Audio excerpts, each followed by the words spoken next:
Hi, and welcome to Season 2 of the Team Deakins Podcast, a collection of informal conversations between Roger and James Deakins and a guest. We never know where the conversation will take us, so listen in and see where it goes. This episode is sponsored by Sandstorm, the Technodolly specialist now based at Ealing Studios in London. The Technodolly is a fully repeatable camera crane and motion control in one, allowing cinematographers to handcraft a shot and then repeat it instantly and frame accurately for visual effects. Find them on Instagram and YouTube at sandstorm_films. This episode is sponsored by Aperture and its new Storm XT52, the industry's most powerful LED point source light. Brighter than a 6K HMI and powered by Aperture's revolutionary Blair light engine, the Storm XT52 is both a tunable white light and also the brightest ever adjustable color LED. Storm XT52, unrivaled output, only from Aperture. Today, we have another Turning the Table episode where we get asked the questions. The topic will be Roger's new book, Reflections on Cinematography. Asking the questions will be cinematographer Roberto Schaefer.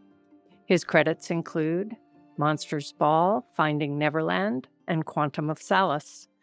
Roberto, thank you for doing this. We're really pleased. If we have to be grilled by someone, let it be you. Yeah. I'm honored. Believe me, this is wonderful. So I've been combing through the book for days. It's truly an amazing tome. Besides all the technical facts, which I don't understand how you remember all that stuff. And I want to know, did you keep journals? Do you have diaries while you were shooting, while you were doing all this? Who has the time for that? I know. No, I have none. I mean, it's all done off memory, so I think it's probably not everything is strictly accurate, but who knows? But for the films, most of the scenes and the direct little discussions of lighting I've done have usually come from drawn illustrations, if not lighting diagrams. So I had those references to go to, but I have a pretty good memory, really. So most of it is by memory. I would say you have an excellent memory. Your recollections are really so clear and they're so detailed from your childhood, from your art and film schools, your documentary travels around the world, which I'm totally envious of because I did a lot of documentary work, but not nearly as much as you have there. Well, I mean, I didn't really do that much documentary work. I mean, and the documentaries, I kind of, be honest, I don't think are that very good. But it was a big life experience for me. And so, I remember so many details of those experiences. I remember so many little things I didn't write in the book, Wow, even more. Because I know I've done a lot of documentaries around the world. And I find that I think that's what I'm reading into yours is that the documentary experience, being there mostly in natural light with real people in real situations where you have to get the right shot at the time because it's nothing you're going to restage and do again to tell the story. And I mean, I just did a workshop called Framing the Narrative. And to me, that's what telling the story with the image, the way you do. And you talk about how you use lighting and framing to tell your stories. One of the things that stuck out was the African proverb that you quoted on page 74. The eye never forgets what the heart has seen. And I'm wondering if it's almost the reverse of that too, that the heart never forgets what the eye has seen. I think that's really true. Yeah. I mean, I love that proverb. As I say, I have really, really strong memories of all those experiences because the first time I went abroad was for a weekend in Paris with a girlfriend, and I must have been 20 something. at that time, I hadn't been abroad before that. I didn't really go abroad after that until I went to Switzerland on a film when I was at the National Film School. And so the documentary work was really my experience of life and of traveling and of different cultures and meeting different people. So, yeah, they're really wonderful. For the most part, they're wonderful memories. I mean, I say not always sort of fantastic situations to be in, but the memories are really there. Yeah. And special situations. I mean, being in the Sudan Yes. in that time, I was in Sudan at one time. Yeah. It's experiencing this. It really informs you how you then create later and take into the movies, the fictions that you work. Right. Yeah. But it's sort of the experiences, yourself, you're going, with a couple of other people to shoot a documentary, and you're actually living with your subjects for, may only be a few weeks or whatever, but it's different than being a tourist, I mean, your whole role to be there is to try and understand what's around you and understand the people you're filming. And that's very different than being a tourist. You're accepted, you're looked at in a different way than if you were a tourist. And no tourist would ever have gone to Eritrea and spent time with the freedom fighters, the guerrillas in Eritrea. I mean, not willingly. Well, it wouldn't have happened. Very few people from outside of the country got to go in there, journalists or not, Yeah, it's very, very amazing. I had some similar experiences there. You mentioned your philosophy on page 251, The Illusion of Life, chapter 23. That naturalism isn't the same as realism. The goal is to use natural-looking light as a form of expression. And to me, that was really telling me so much, because you also do say that you're not recreating the natural light. You're using the natural light as an impression to then create what works for you that seems natural in the situations. And I think that's one of the things that's most discussed and spoken and admired about your work, is that most everything feels so naturally lit that it's not lit. It is natural. Obviously, there are things like, we cut to Blade Runner 2049, and there's a lot of unnatural lighting in there. Gorgeous work, artistic, but that's informed by the story. So it is natural to the story, if I can take it there. Yeah, you're also trying to make that feel natural. I mean, that's the thing. I mean, I would just think of G.W. Pabst, because I was reading a historic novel about G.W. Pabst, and you think about the lighting in something like Pandora's Box. I mean, partly German expressionist lighting, and obviously it's had a lot of influences on other people's work. You think of films like The Third Man, or the same kind of thing. Well, the lighting is very stylized. If you looked at it you look at a single frame of The Third Man, and you wouldn't say that's realistic lighting. But within the context of the story, you're watching it, you're totally absorbed within that world that's being created by the director and the cinematographer and all the other people working on the film. And that's the trick, isn't it? I do feel today is a little bit of because we can shoot in natural light and what actually exists, that's what people tend to do. And yeah, that's very nice. It's very comfortable. It's easy. It's cost effective. But that's not necessarily getting the most out of the opportunities you have in making a film and creating a world that reflects a story. Yeah, I mean, completely. It's documentary in a sense. It's not imparting a point of view. And you do say that a film is about, on page 383, you said about 1917, you're speaking here. A film is about story and character, not lighting or fancy camera work.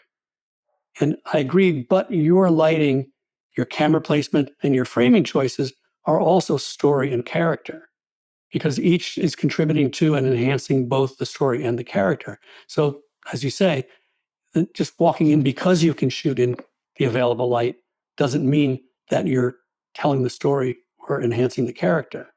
Right. Hmm. Right. And 1917 felt completely natural, completely. And I know you described you shoot a lot was in daylight and you waited for the cloud covers and all of that. And I've heard stories from Michael Lerman about all of that with the wait. Michael Lerman, the assistant director on that, who I've worked with on 6-7 pictures. It's, and for production, I can see them tearing their hairs out, but it's what's necessary to tell the story the way it needs to be told. Yeah. Actually, production were pretty good about it, actually. Yeah.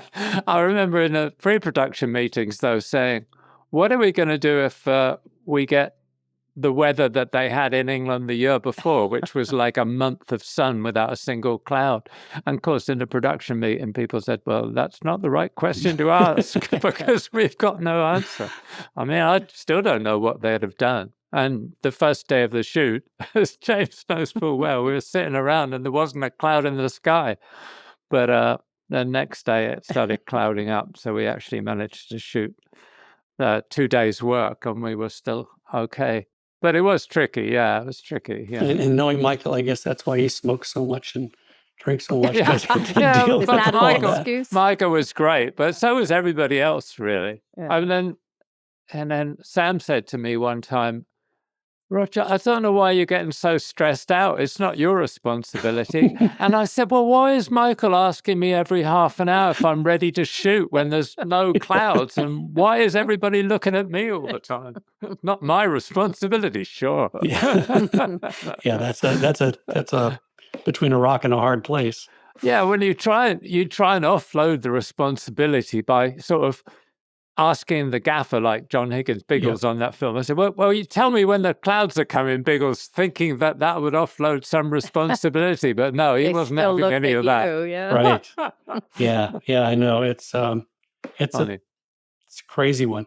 I mean, I've shot in England, in London, in changing lighting conditions every 10 minutes in Hyde Park. And Biggles was my gaffer.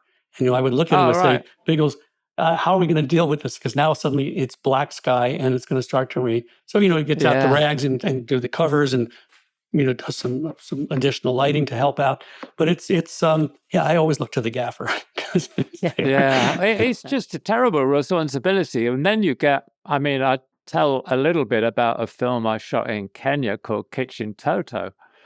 And films are sort of like scheduled when they've got actors availability and the budget comes in and it all comes together.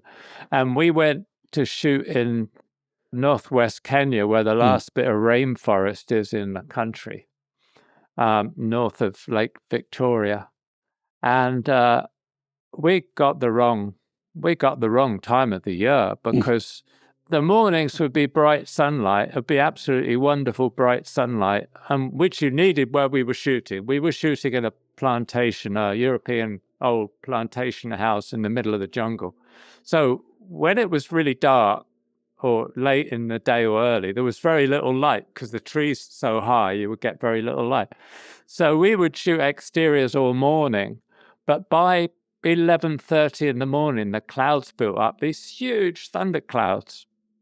And literally by the time we broke for lunch, there would be hailstorms.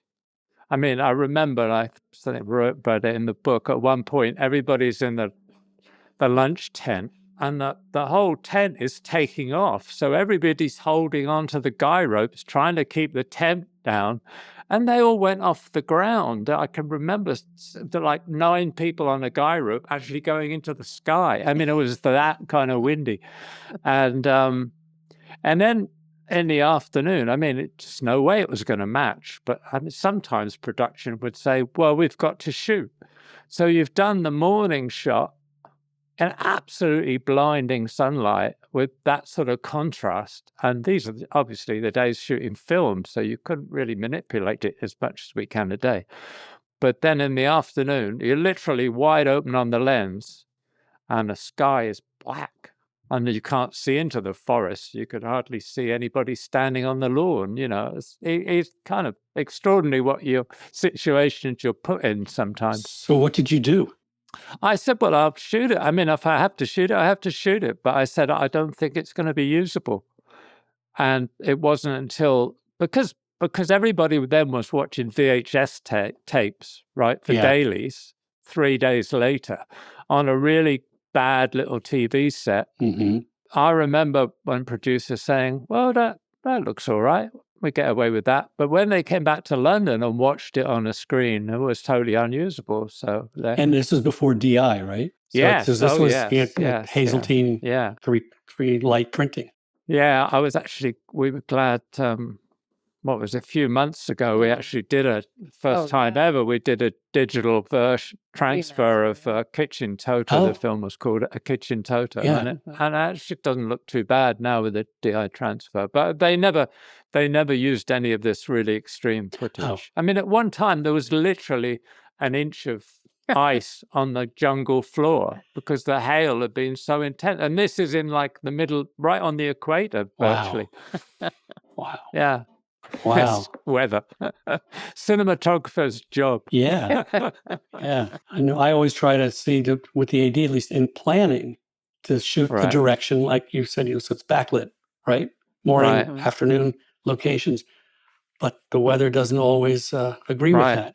Wow, that's an extreme example. And then you want to build in a set somewhere that you can run to. Yeah. And, we had that on 1984. We were shooting up on, where were we? Salisbury Plain. What am I saying? We were shooting on Salisbury Plain. And, it's open. It's open to the weather from the west down there. It's like where I was brought up in Devon. It's very changeable. And so we had a set constructed in a barn quite nearby so that we could run to weather cover. Luckily, we didn't have to use it because actually it wouldn't have made any difference because the actors weren't available anyway. They're in a block anyway, so you. And also those barns tend to have really noisy roofs. And if it had been raining, we couldn't have shot there anyway. Yeah. So, you try, but sometimes you just got to go for luck, really, haven't you? Yeah, luck. Luck is a big word. So going to the book directly, I read through everything, and I really had a hard time stopping, putting it down, because even going through all the details and all the technical things that you talk about and the way you shot things and the lighting that you used, I mean, totally fascinating. Anybody who's listening to this, if they haven't bought the book or if they don't plan on buying it, you have to buy it because there's no way you can get to the depth of what Roger has done without reading the details because it's phenomenal. And the amount of details, it's film school right there. It's pretty amazing. Thank you.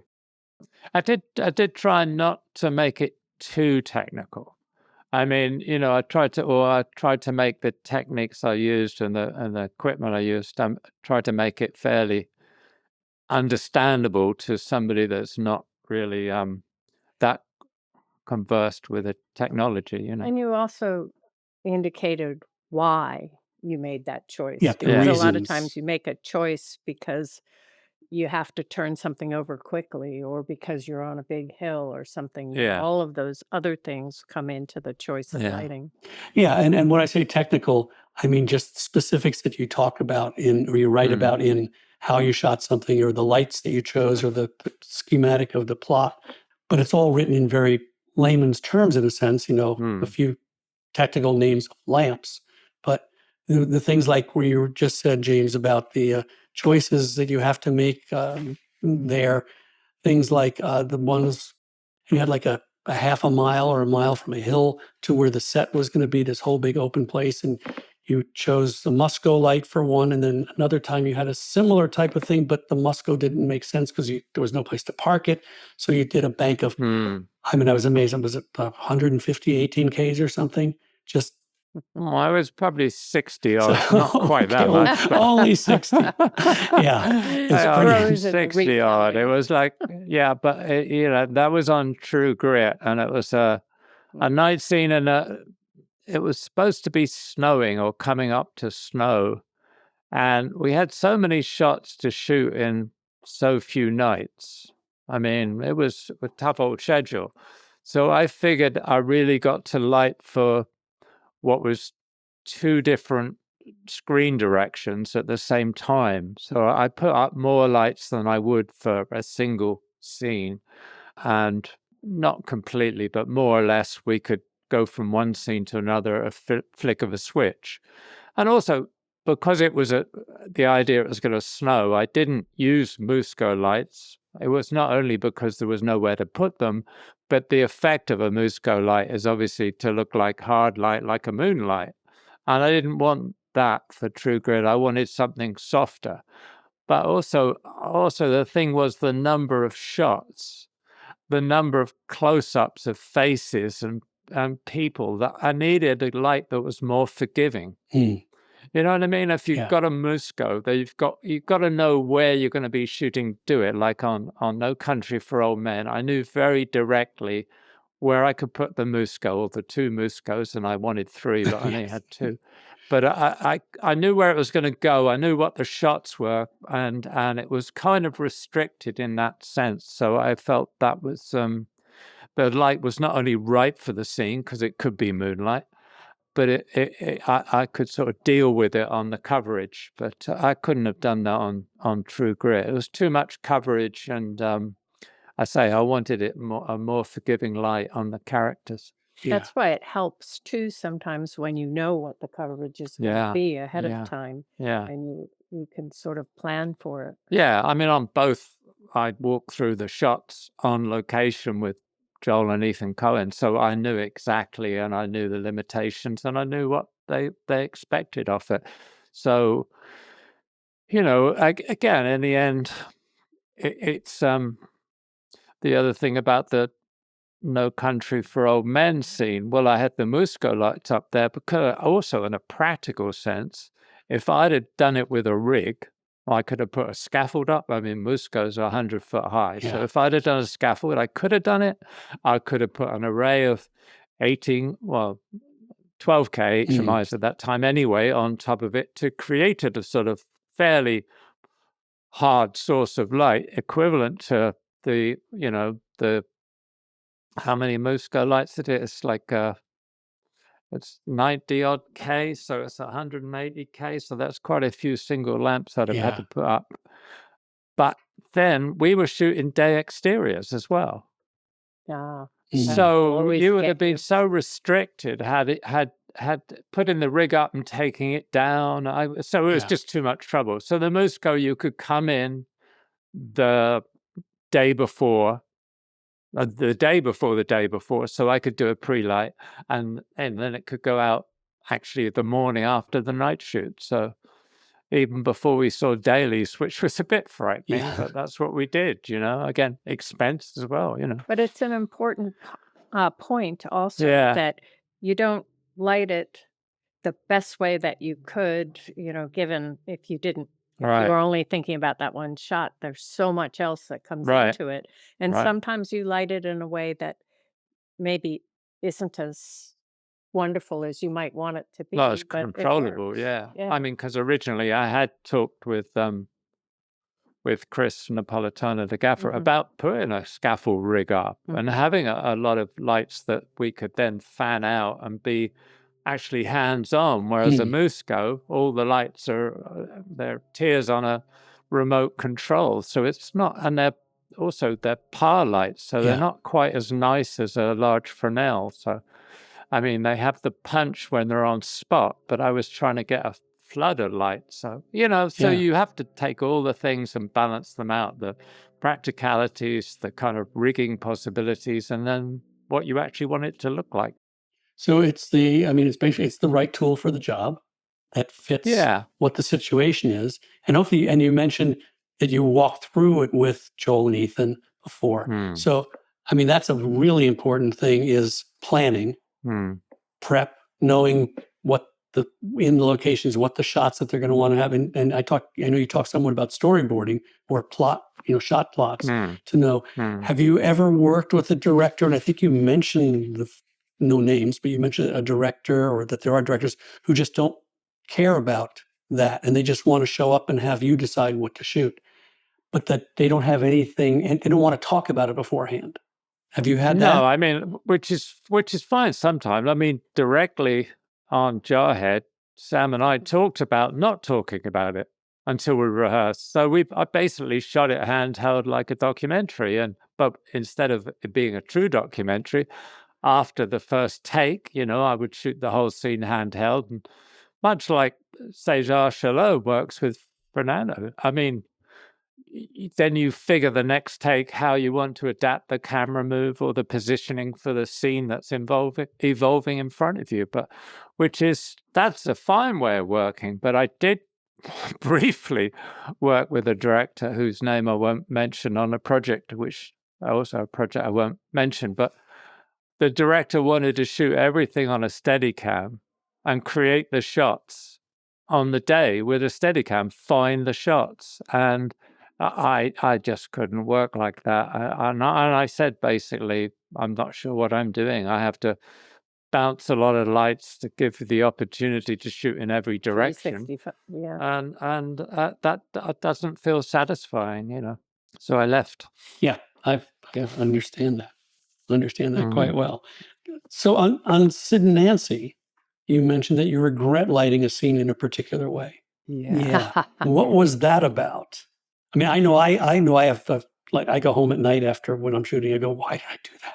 I could have done, that happens so often, but you had a specific you mentioned, so I had to ask about that. I've always had this thing, and especially back then, that when I get nervous or insecure, I overlight. I get tired, I overexpose. But we'd shot Sid and Nancy, we shot in England, then we come to America. We shot in New York, and we shot in the Chelsea Hotel, and we shot in the corridors and everything. And I was working with, first time I was working with Billy O'Leary, has been my gaffer on many, many films since, but he was a practical electrician back then. And we set up all these little practical lights to shoot in the Chelsea Hotel. There was no conventional film lights. We just put little fluorescent strips or tiny little bulbs. And it also was very much a run and gun. Yeah, it was a run and gun shoot. Not storyboarded or... But then to do the interiors of the room, which one scene it had to catch fire and all the rest. We had a set on stage in somewhere on Vine Street in LA, a little studio in LA. I can't remember where it was now. And we had this little set to do the one particular scene where Sid and Nancy are talking to the drug dealer in the room. And I thought, well, I got these three people in this room facing each other. It's this little box set with no windows. At that point in the thing, there was no windows, or none I could use. I just overthought it. Instead of just kind of like using the practicals and letting one of the characters, i.e. the drug dealer, go a little bit more into shadow, I started putting lights up on the rail above the set, which is something I rarely, rarely do unless it's for a particular effect. And I started lighting with specific sources for the actors. And I did that on one scene and then realized that it was a big mistake. I'd done what I don't normally do. I just got kind of scared. So for the end of Sid and Nancy, where they get into a fight and, it's all going on, I'd gone much more back to the sense of using the practicals. And there were film lights, but I was using them to augment the practical sources in a much more naturalistic way. So, I've always regretted that. There's a couple of other scenes on Sid and Nancy. I did the same thing as well. There was one in England we did in a swanky apartment in Maida Vale, but we were on the sort of third floor, I think. I couldn't afford any lifts to bring light in the windows and stuff. So I started augmenting the daylight I used to use these kind of like agricultural bulbs. They were called, they're like grow lights. And I'd put them above the window to augment the daylight. And I thought it was overlit. I didn't need to do that. I could have left it more shadowy than I did. But again, we were shooting in every direction and handheld and kind of making up as we went along. So I kind of, Yeah. regret doing it. Has that kind of thing happened to you again since then that you're cognizant of? Not really so much since then. I mean, maybe there's once or twice, but no, I don't think so. I've sometimes been accused of underlighting rather more than overlighting. Well, you also kind of know to check yourself when you're tired. Yes, or actually, Andy Harris, who was my assistant for many, many years, would say, "Are you sure?" Or the gaffer Billy O'Leary or something. Or would say, I would. Or James Yeah. would say, "Are you sure? Do you need that?" Yeah. Well, it's good to Yeah. have. I mean, it's good to have People you trust. Yeah, people you trust and people that, I mean, Yeah. I've always looked up to, wanted to have gaffers who had more experience than I did Yeah, to, yeah, rely on their opinions too yeah. and the grips. But of course, now you've got a monitor. I mean, well, we've had a monitor for many, many years, so that's Yeah. a very different thing. When you were at the end of a 14-hour day and you were trying to judge the balance in a shot that you were lighting at night on location and getting the hurry up because you had turnaround to start early the next morning, it's kind of easy to overlight or make a decision that you regret later. Yeah. It's quite easy, isn't it? Yeah. Yeah. Just to protect, because you don't want that 3 Yeah. a.m. call from the lab. Yeah. It's dark. There's nothing there. Yeah. So, and then I was going to ask you, you've worked multiple times with same directors, several different ones with Michael Radford, with Sam Menzies. So what are the positive things that you get from working with the director multiply, and are there any negatives from that? It's been really good, actually.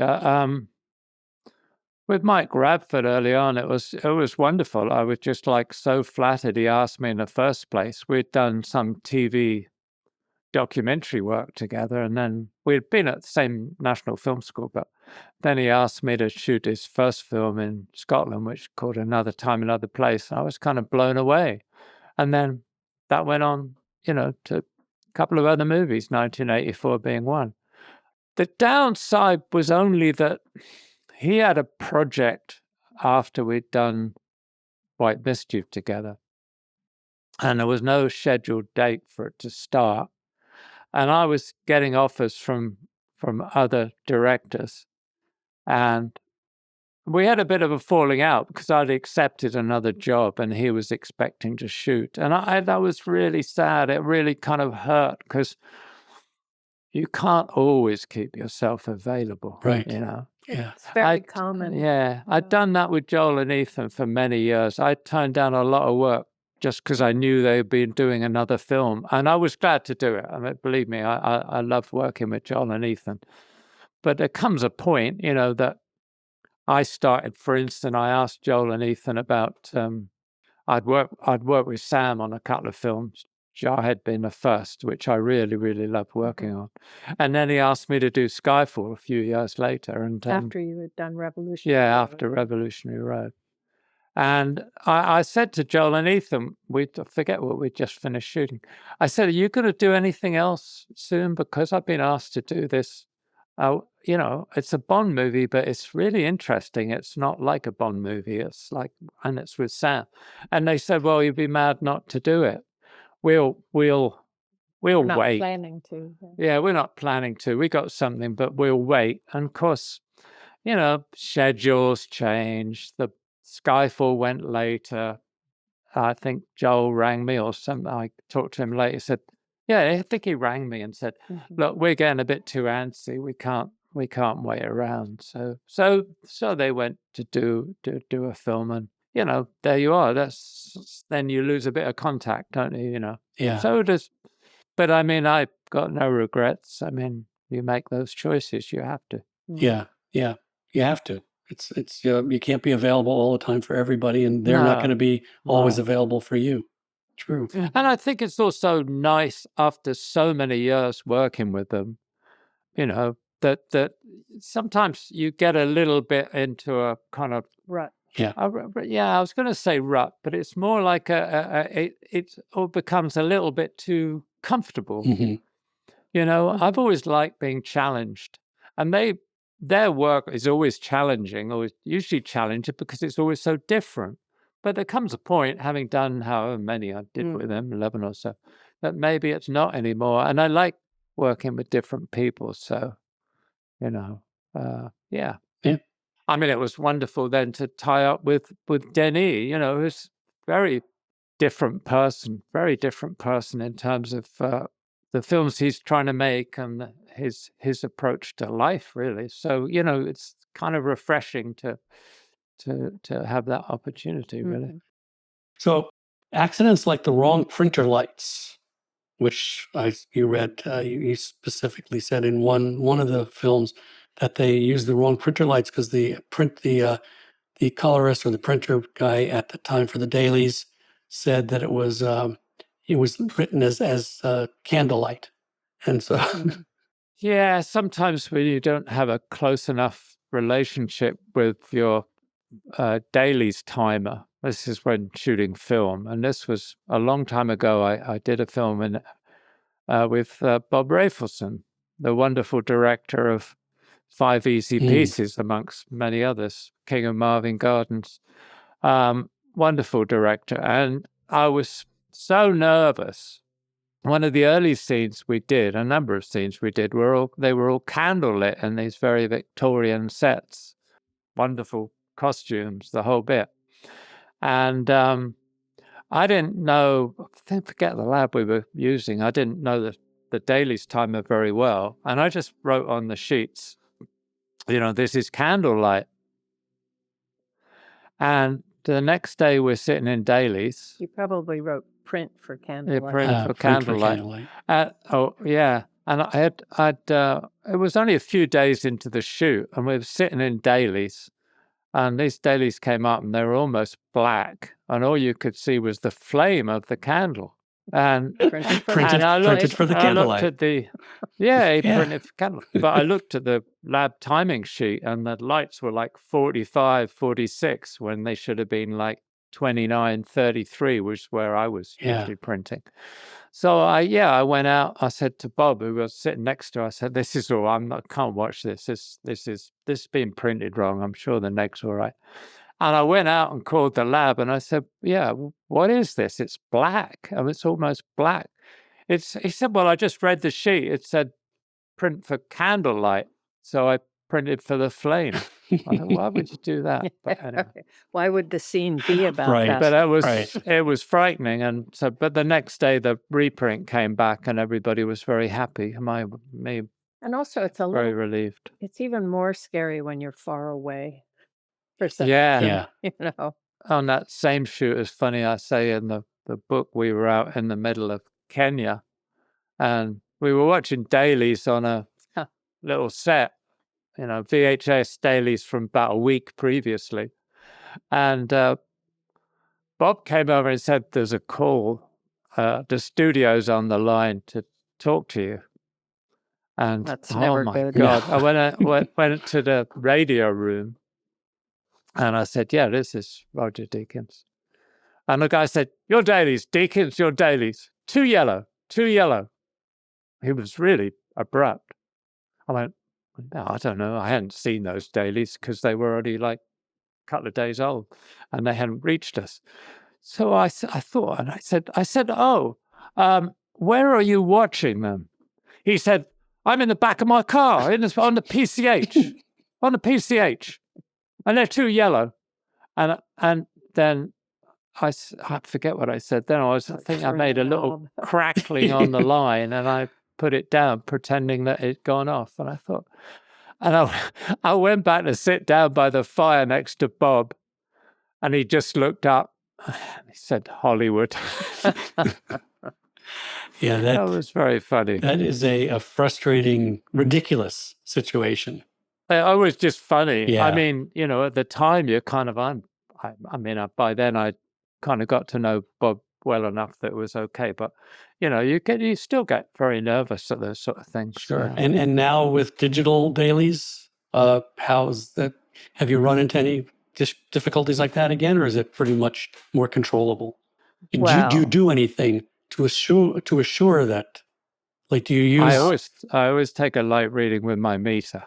Yeah, and we do time the dailies, and then we always have a calibrated way of watching it, but then the rest of the group is always watching streaming dailies, Right. and the colors are so different and all of that. And we had a second unit shooting one time, and I had gotten stills for them to actually reference, and they were way off. And they said, well, in the streaming version that we're using, it's not yellow. And I said, but you're not supposed to be using the streaming because it's so off Right. sometimes on color.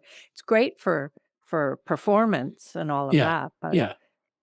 But we had one incident on well, it was on Skyfall. I say it was when we were doing the big glass office building and all the projections and the which is all in camera, and I had lit that on a more than a pre-light day. I'd been lighting it for about a week as the set was being built, and I putting things on, and I was always taking readings, and I knew I was right on the edge, and the glass was really thick.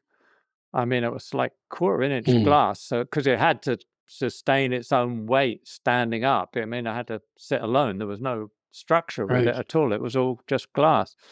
And so you lost a lot of light between the different panes of glass. So I'm taking these readings, and the monitor was really bright, wasn't it?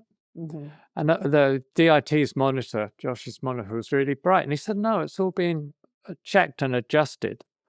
And I said, something's wrong here, because my meter is telling me one thing on the lens, and the monitor is telling me I'm overexposing.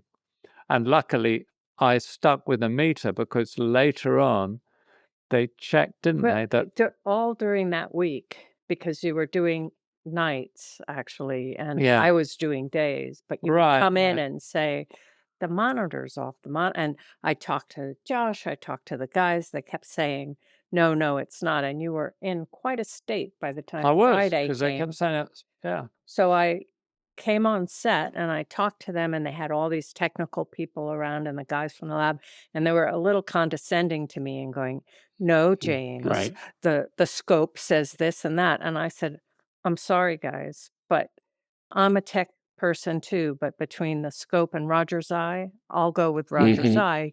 You have to check again. And they were so condescending.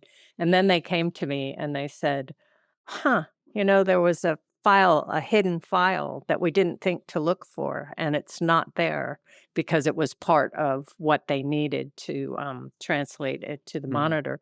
And they were like really nervous. We're going to get fired. We're going to get fired. I said, it's fine. It's great that we know what it is. We'll just swap it out. But they learned from that day to trust Roger's eye, not their darn Yeah, I mean, scopes. because the whole thing could have been underexposed, and to underexpose a scene like that, which is already very dark and got a lot of black in it, and so it would have had less snap, it would have had less color. It would have just been kind of a sad situation. So I actually did trust my eye on my meter, and just shot the way I thought it would be. I mean, often I just do it through the lens and adjust the iris as what I'm looking at. So. But it's a bit disturbing nowadays when everybody puts so much faith in technology, and all technology is telling you you're wrong, you're wrong. You kind of go, am I? Because you're tired at that point. Yeah. Right. Yeah. Really? No, but I'm sure. And luckily you stuck to your guns. Yeah. But also with the digital eyepiece now, they can be, the brightness can be set differently, the contrast, so many variables that it really shows, as you said, the technology is great, but you cannot completely rely on it. Like we just saw last week when AWS went down and half of the internet was gone and people couldn't do anything, and the airports were shut down because the technology failed. It's, it can be great, but it's also something not to rely too much on. I think I'm right in saying on that, though, didn't we have the We had the Alexa, the studio, Alexa with a viewfinder, Studio, with the viewfinder, which Showed was you where all the not very bright, Right. but at least it was a regular viewfinder. Yeah. Of course, that's not a possibility now because cameras are so miniaturized that there's no way you can make a revolving shutter and have a optical viewfinder. But and it's not financially smart for the No. companies because very few people can do it. No. Yeah. So let me ask you this. In theory, on page 89, you said good use of multiple cameras, but you prefer every scene to have a specific visual perspective rather than a series of random shots. You mentioned that on Air America, there was an unknown action unit that they slipped in on you that you weren't even aware of? Yeah, there was a second unit been working for weeks before I was aware. It's pretty unusual, isn't that? By viewing dailies that you didn't recognize. Yeah. Yeah. Yeah. First time I was watching dailies, realizing I hadn't shot them. It was, I mean, I'd done Mountains of the Moon with Bob Rafelson, and the producer on that was Dan Melnick. And I thought at one point Bob Rafelson was going to do Air America. I think he was thinking of doing it with Dan Melnick before Mountains to the Moon, because I kind of heard about the project. But after Mountains to the Moon, I'd got on with Dan very well. And so Dan asked me to come aboard Air America, but it wasn't Bob directing, it was Roger Spottiswoode. So I very much wasn't Roger's choice. And also, yeah, Roger didn't like the fact that I operate the camera. So it was a bad combination. I mean,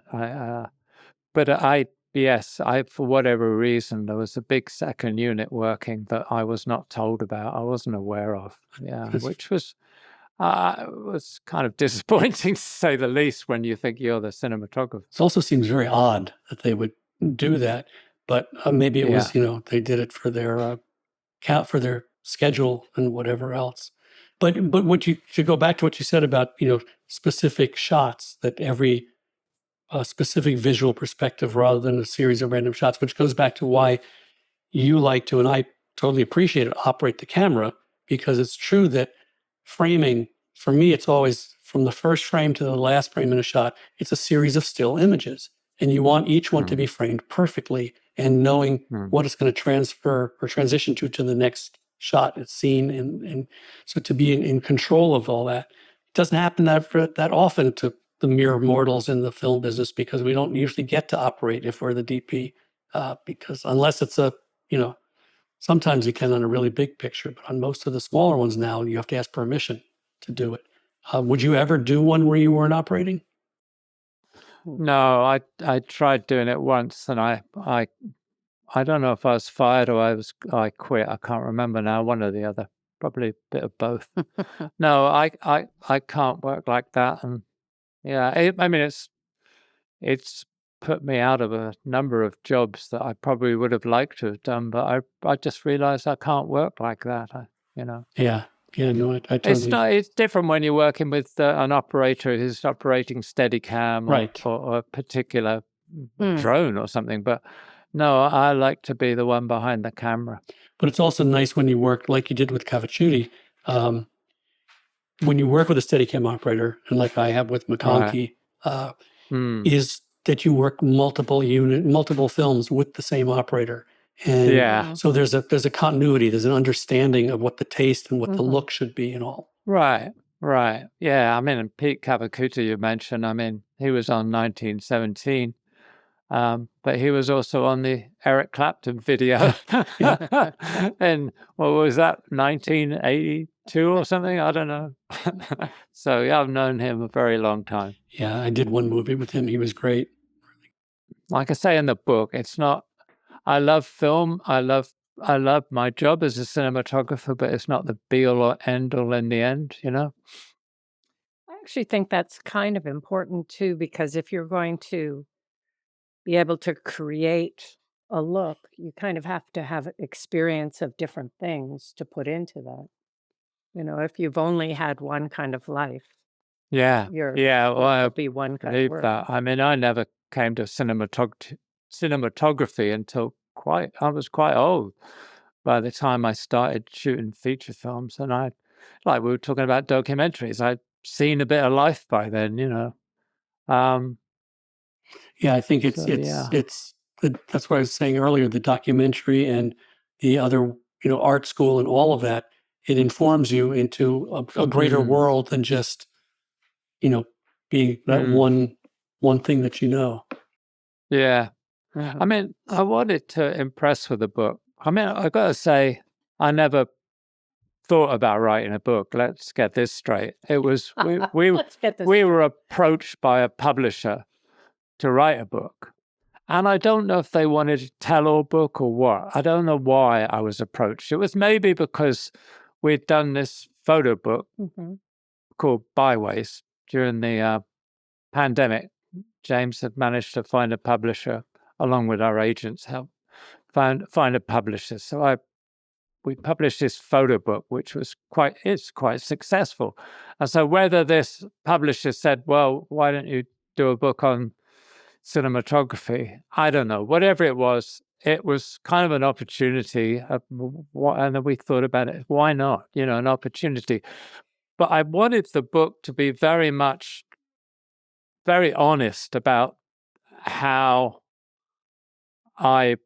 like on a podcast, how did you start out? How did you actually become a cinematographer, and why? What are your feelings? I wanted to be quite honest about it. And, so I had very bad moments in my career, and I've had really high moments. But as Benicio del Toro said, it's like surfing. You have big highs, and then you're at the bottom of the wave, and you have big lows. It also fits in with everything else we do with the podcast and the website. Yeah, is sharing knowledge. A great Why chance not? to share whatever. So as I say, a publisher wanted to do it, and it's been a bit of work, but it's been I'm very happy that publisher wanted to do it, because it really is. It truly is a wonderful book. The insights and everything in there. I mean, I have so many things I'd want to ask you from reading the book, wanting to know more and more and understand things. Yeah, it's hard, isn't it? Yourself, you've done so many things, you had so many experiences, then you've got to whittle it down. I mean, it's quite a big book. I mean, it's like 401 pages or something, but it could have easily been twice that. And Volume 2, I have more. Volume 2. Yeah. No, I got more diagrams. I got so many more stories about life. And I say, but that's even without going to the ones I don't want to say, which is the tell-all, right? The Hollywood tell-all.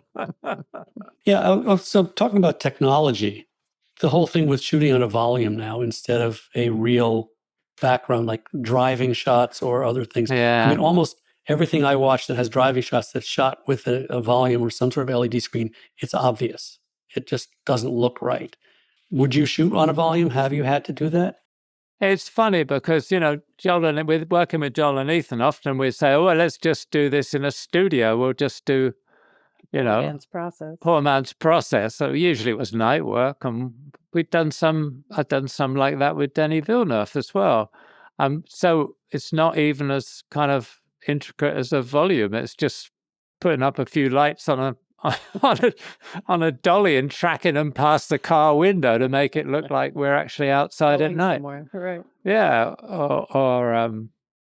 or the scene we did in a car on The Man Who Wasn't There, which I mentioned in the book. It was a daylight scene, and we shot plates but shot the actors on stage and matched the sunlight through the trees with the big revolving kind of a branch on a revolving pivot and a light in the middle to make it look like the sunlight was going through the trees. And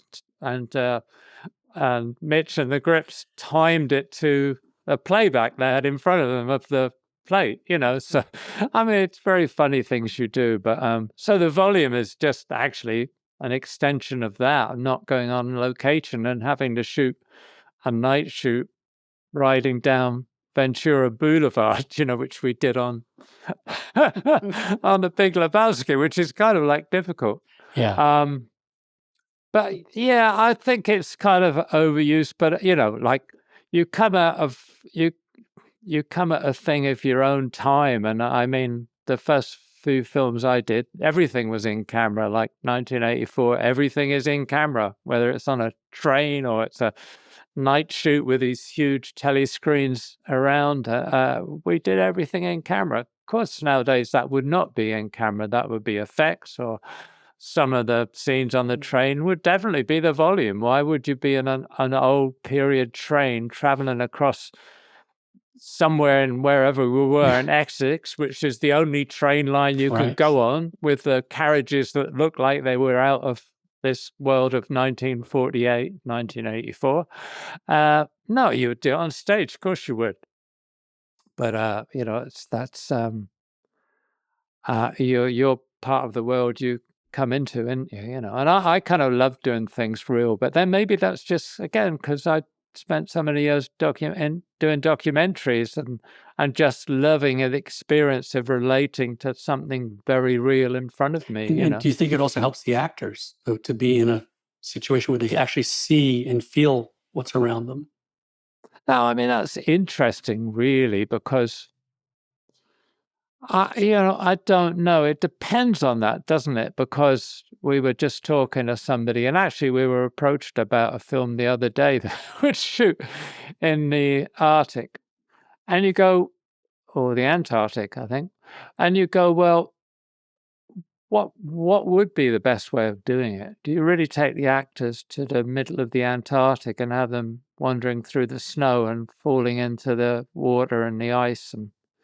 And then you think, well, when Eisenstein did the battle on the ice floes, he did it like on a backlot with big polystyrene blocks of ice. So, you've got to find a way that looks right, but it's also allows the actors to do the bit and everybody else to do the bit. If you took a whole crew to Antarctica, well, you wouldn't. You would take a few people, but then you're restricted on what you can do because you only have a few people.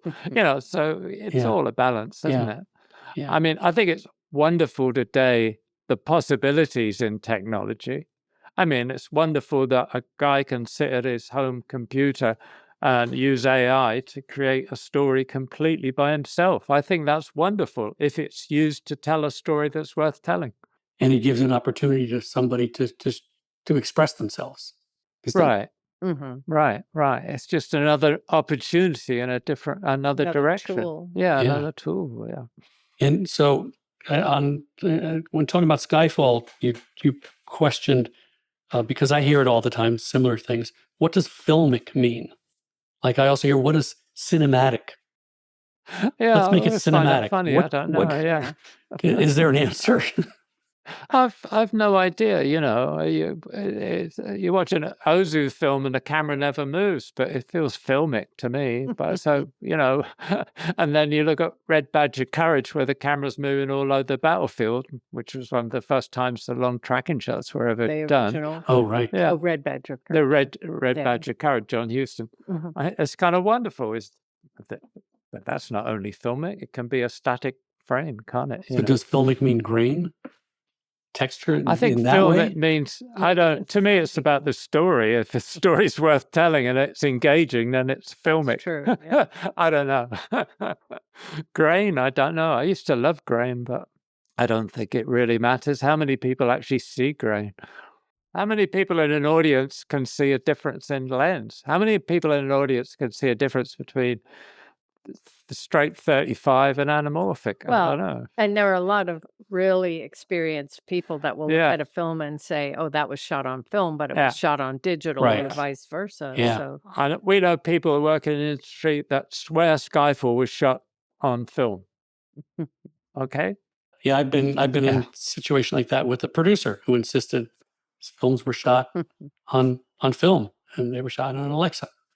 It's just, I'll compare the process with CG enhancement to, like, between 1984, where you say everything was done in camera, on set, etc., to the dark future movies like Blade Runner 2049, where a lot of it was done practically, but there's also a lot of enhancement. Yeah, as I say, 1984 was all in camera. There's not a single effect shot in it. There's even a glass shot in it, which is a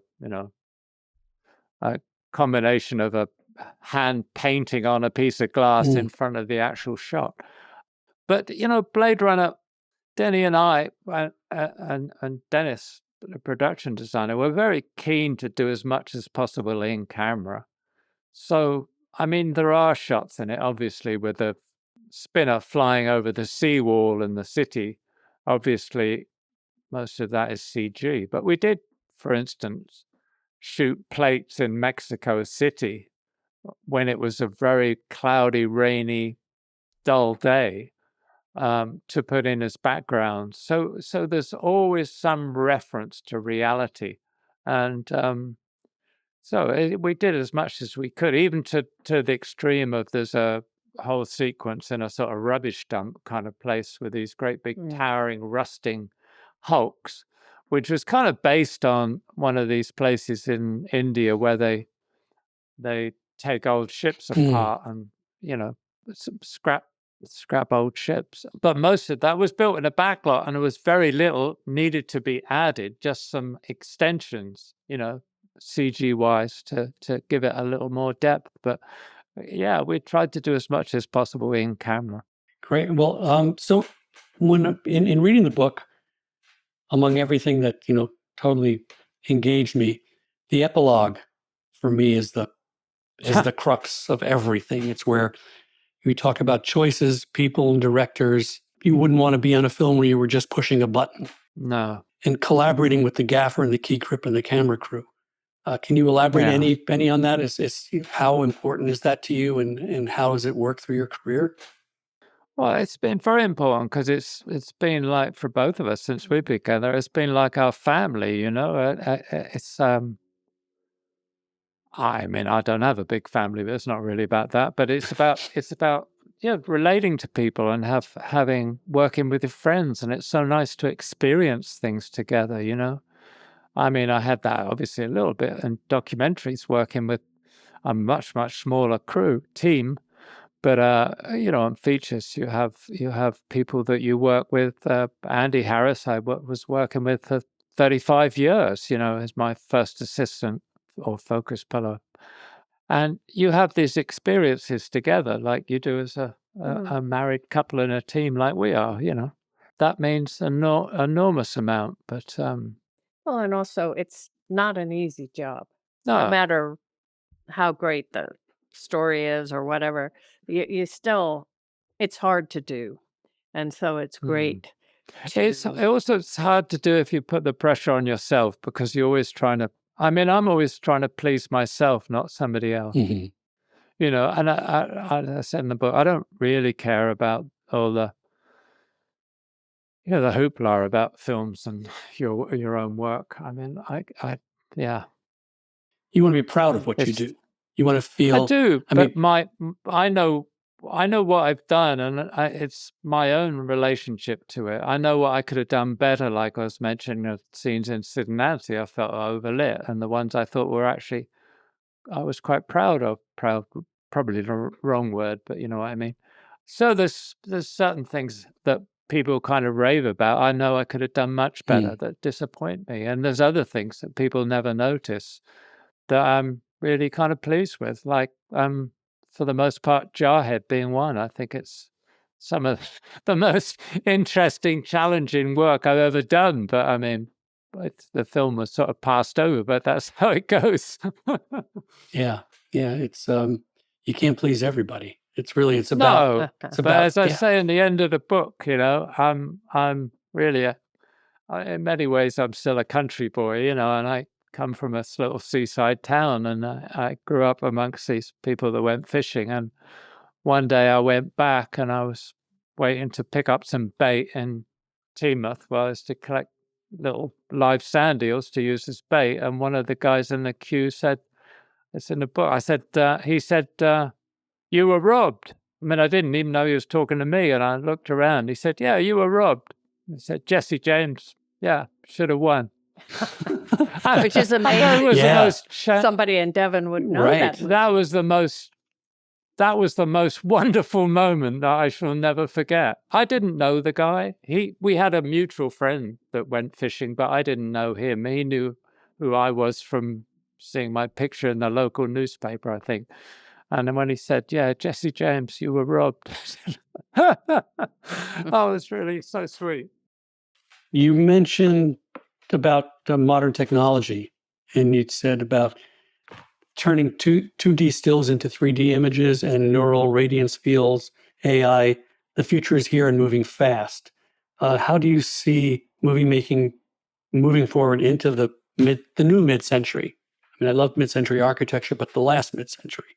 This is the new one. Well, I mentioned it briefly just now, talking about, I mean, the thing about that, the still photographs, we were on Skyfall, and we were all, first off, we were going to send a first unit, either we were going to go to this island off southern Japan, which it used to be it was an ex-coal mine, and it's a wonderful looking island.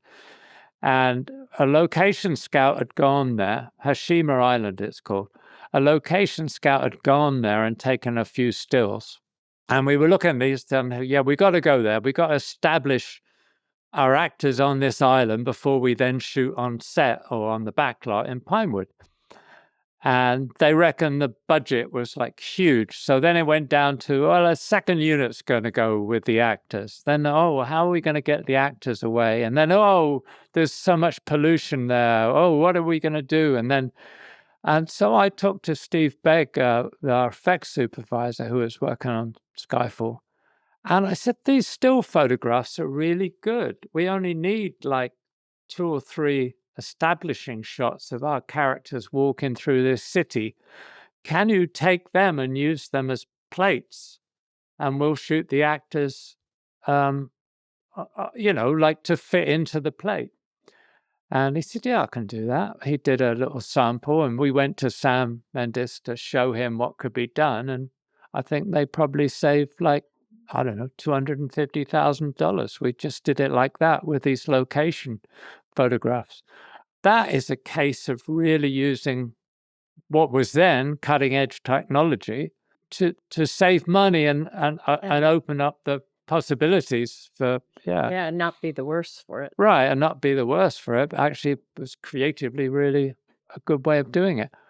I think that with any technology, I think when Steadicam first came out, a lot of people started wandering around with it, like this one particular director, trying to find a shot, as though it was the be all and end all. Right. But it was so overused for a while. And then you see a film like Come and See, where it's used for really specific effect to shoot very specific shots. Then you go, yeah, that's a great tool. But things can be overused, can't they? It's great to have all these tools in the toolbox, but it can be overused, and it can be a gimmick, Yeah, and what you said about the photographs, I've been getting a lot into Gaussian splats and LiDAR scans, and that's taken it another step beyond, like photogrammetry, where you can then use those as backgrounds, and as even if you shoot on a set, you can record the set afterwards when it's lit the way you wanted it to be and dressed, and record it for if they have to go back and do pickup shots or something. So it's using the tools the right way. And it's fantastic. I mean, it's fantastic. But there's a big part of me still says that, because of my history, I kind of love being in the real world, reacting to something in front of me, like I'm actually shooting a documentary. That's where I get my most satisfaction from, that kind of situation. Preferably, even on a feature film, being on a location somewhere, even if it's a set built on location, like when we did Kundun in Morocco.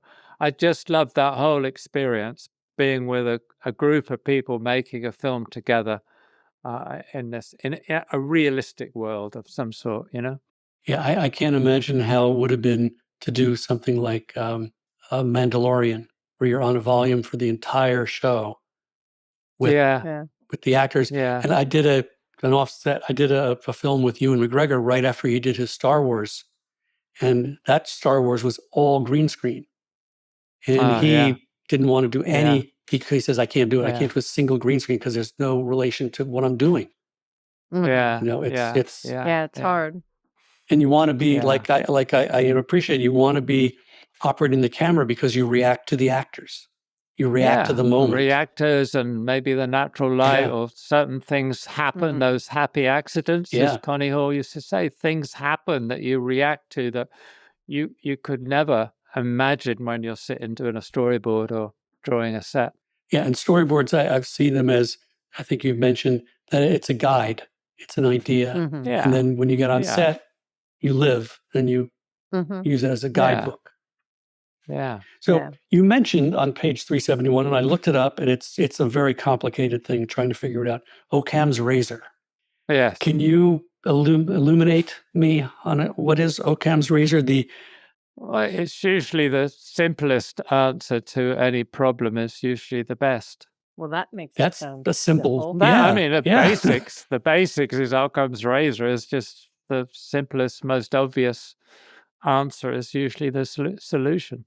Okay, and that's a good thing to remember when trying to figure out what to shoot. I think how to so. shoot it. Yeah. It's like, how many times have you been there and if you have this instinctive reaction to something, you think, I'll do that. And then you sort of like you're thinking about it overnight or something and you come up, oh, that's a really interesting idea. But it's like the last idea is always the best. And you forget that maybe your first simplest reaction was maybe the best. I think it's gut instinct.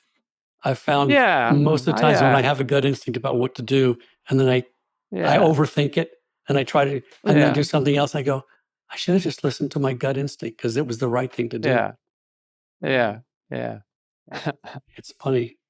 It's funny because as I'm reading the book, I'm seeing all these names of crew members who I've worked with, and it's just like taking me back to every job that I have done and all the all the people, and it's I believe there was some theater director who wrote, basically his life is in the stage, on the stage. That experience is his life, and it just takes me back to everything that I've done and seeing what you've done and your memories and your incredible descriptions of what you remembered from the times and what you've been through.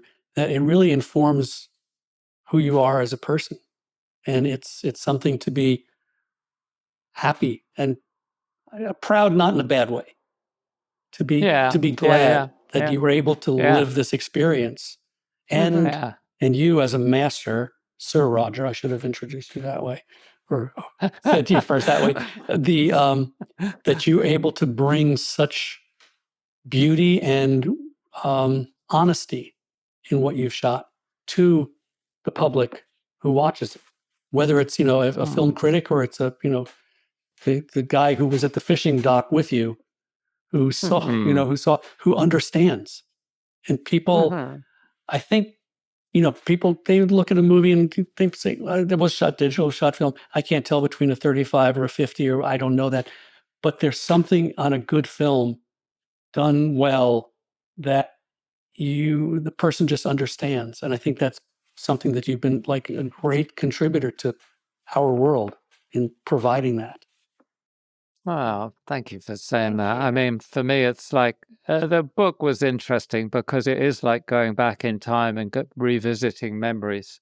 But as I said to you earlier, most of it is from memory, and yeah, I've got so many memories, and even good and bad. I mean, one of the early documentaries was like, sailing around the world. That's not the easiest thing to do. And there was some really kind of tough moments. But now, that memory is like, it's absolutely totally etched on my mind. And then you mentioned, you mentioned fear of heights. And I have fear of heights too.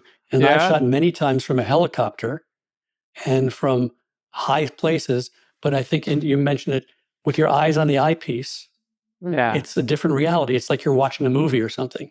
Right. You don't feel that. I'm flying in a helicopter, hanging on the outside with some piping and stuff. I found that really exhilarating, but I can't stand heights. Right. I stand on a top of a cliff top in England when I go for a run, and I go, I don't like that. But if you had a camera, and you're looking through the camera, you'd be able to stand there easily. It's funny how you put yourself into that that frame. Yeah, it's interesting. I think it's part of the fact that you're becoming an observer of the world when you have the camera with you. Yeah. You know, you have a slight distance from reality because you're sort of studying it in that way. Whereas when you're standing on a cliff top, it's just you and the wind and a cliff top. Yeah. And that distance, that removal that you have is important in doing documentaries, because you're not supposed to be influencing what's going on. You're observing it. Right. You're very, Right. very objective. Which I think is an interesting discussion that we've had with Matt Hyman about documentaries, that I don't think you can completely ignore the fact that you are, by being there, having an influence on the events that are happening in front of you. It's rather like particle physics. You know, you can't actually stand outside of it, be an observer. There's no such thing. So I think, I mean, at my end of my time shooting documentaries, I did a film with a friend, John Saunders, and we started talking from behind the camera or the microphone, because John was doing sound as well. And we found that was kind of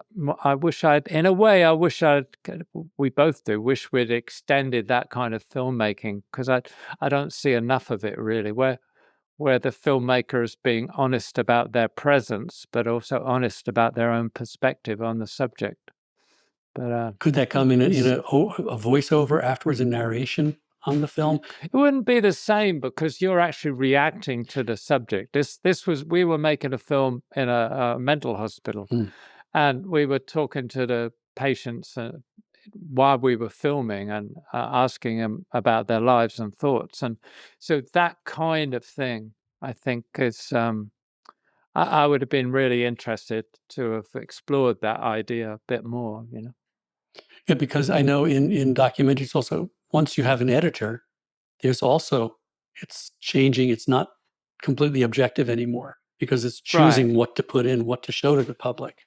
So it's well, it's like Fred Wiseman said. Basically, he's creating fiction, but he's creating fiction that has a truth to what the situation he was portraying, you know. But he doesn't pretend for a moment that it's real life directly.